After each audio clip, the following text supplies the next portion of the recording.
হার্টসেট number বার করার জন্য Python programme. প্রথমে এখানে n equal to int input enter a number, অর্থাৎ n যে সংখ্যাটা ইনপুট করবো সেটা ইন্টিজার হবে। এবারে রিমাইন্ডার পার্ট অর্থাৎ r equal to 0, some equal to 0 এবং প্রোডাক্ট যেটা বার করবো সেটা 1।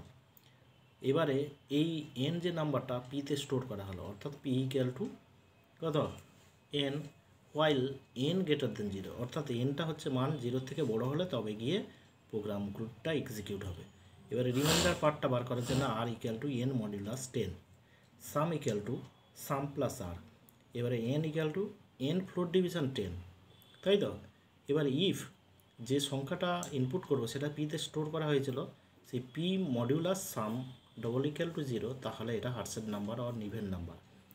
আর এলস যদি মিথ্যা হয় তাহলে এটা নট এ হার্টসেট নাম্বার আর নিভেন নাম্বার। রান করি, তাহলে 126 মারি, 126, ঠিক আছে। দেখো 126 এটা কী নাম্বার? হার্টসেট নাম্বার। আর একবার করি, অন্য একটা সংখ্যা বলি